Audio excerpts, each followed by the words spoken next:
You have to experiment. Once you have a pattern that you like, use it. Use it for 2 or 3 weeks until you're really familiar with that pattern. And try something else. Try another one for 2 or 3 weeks. See if you like that one better. Try another one. In about a year or so, if you're consistent and you try a lot, you'll have something that's optimized for you. Enjoy it for probably 6 months, and by then you will change enough. Your meditations will change enough that you'll need to re-optimize, but you won't have to go through the whole thing anymore. You'll just adjust it a little bit. You'll probably shorten your ramps because you don't need them anymore. You may make your tone a little softer because you don't need it to be too loud. Just experiment. Experiment. There's no recipe. Everybody's an individual. So that's probably more than you wanted to know about hemisync or binaural beats. But it's very similar to holosync. Only holosync, it stays where the fundamental tone gets lower and lower and lower. Okay. Okay, we got time for one more question. One more right question. here. Who's the lucky winner? All the way from Australia, so he should get one. Just interested in the way you maintained a dialogue while you're in a unconscious or subconscious states. How do you how are you able to maintain the dialogue with Bob Monroe in the control room? Oh, have I been able to maintain it? Yeah, like you're having a dialogue as you're actually doing things. Bob trained us that way. There was no option. When he taught us, that was the way he was going to teach us. You either learned how to do that or you weren't in the game. So that's because if he was going to teach us, he had to know what we were experiencing. I mean, how could he give us advice on what to do and what to do next and how to feel and what was what if he didn't know? So the fact that we go in there and come out and tell him later just wasn't going to work. So he trained us from the beginning. We went in there and we'd lie down on the bed and there was this microphone suspended from the ceiling just about an inch from our lips, and he trained us to talk.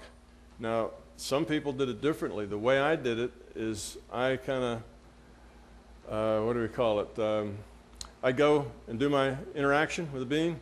I'd come back and talk.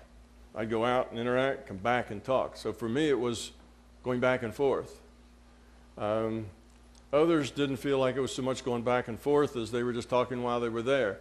But I think we were doing the same thing. We just had different ways of expressing it and metaphors. It's not that hard to do. You can learn to parallel process. Matter of fact, I can tell you how to parallel process. We've got just a few minutes before we're done here. And one of the ways that you can learn to parallel process is get good at meditation, however you do it, sitting up, lying down, whatever. Secondly, do it differently. If you lie down, sit up. If you sit up, lie down. If you can sit up and lie down, then meditate while you walk. If you can meditate while you walk, meditate while you stand on one foot. Just keep doing it differently. Meditate in a bus. Meditate, in a schoolyard where it's noisy. You just have to keep doing it, and it won't be easy at first. First time you try to sit up when you when you're usually lying down, it'll be so hard.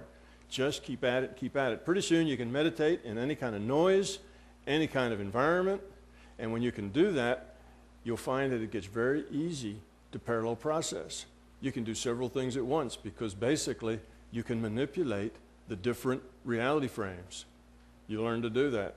So, as I'm talking with you now, at the same time I could be working a healing on somebody else. You just do different things, different frames. It's a matter of kind of splitting your attention in various directions.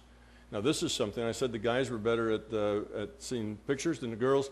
The girls are much better at parallel processing than the guys.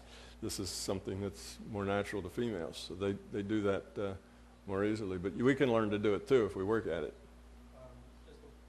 Just one more question. Regarding, I remember reading an experiment conducted by Robert Monroe where he floated above his body, our body, and he let go, and his soul or the spirit sunk down as if it was affected by gravity. Do you know anything about that?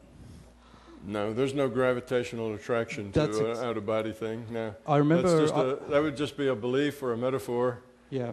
On his part that it's like, well, this is real. This is just like being physical. Well, if it's just like being physical, then it's subject to the rules of gravity. But no, you get two different things going on there. Yeah, I don't know why that he imagined that, but I assumed it was just a kind of a belief. Okay, is that it? Are we just maybe if you want to leave us with some closing words. Closing words? Like what you hope everyone to take away with them when they walk out of here. Closing words. Here comes a few closing words. 5 minutes. I don't think they'll be that long. We started out this lecture, probably the first 5 minutes. I said, before Big Truth is your truth, it has to be your experience. And that is key. You have to understand that. Don't believe anything I tell you. Don't disbelieve anything I tell you. Neither one will take you anywhere important. The only thing that will take you somewhere important is that you work at this and find out for yourself. It's not as hard as it seems. So I would hope that what everybody would leave here with is some idea that perhaps what this guy's telling us, might be true. Perhaps. Perhaps not. Perhaps he's just nuts. He just believes all this stuff and it's not true. Perhaps. And then you have to think about it and say, well, kind of, where's my probability on this? Is it a 0.1 or a 0.9 or, where? And wherever it is, start from where you're at and try to find out. Find out the answers to your questions. Start this healing thing. Heal 100 people and see what you get. And then see whether it works just as well if you use white on black or black on white. Well, that'll tell you that's just a metaphor. If you can use different colors that mean different things, there's nothing fundamental about it. Then look at the energy bodies of people. Then look at the energy bodies of people in photographs. Well, if you can do the same thing with a photograph as you can with a person, there's nothing fundamental that has to do with their body or anything. It's just data and metaphor. So you can do enough of these kinds of experiments that you can determine whether these things I'm telling you are right or not. And what I would hope for is that people would have enough interest to go out and take the time. It may take a few years. This isn't something you're going to do in a week. Take some time and work on this. Make it part of your life and learn to get around in that larger conscious system, to work these databases and see if what I'm telling you is actually the truth. That's what I would hope. I don't hope that people walk away believing everything I say, and they tell everybody, gee, this guy really understands everything. You need to believe whatever he says. That's not helpful to you at all. You just need to go find out for yourself. So that's my parting words is, good luck on your journey.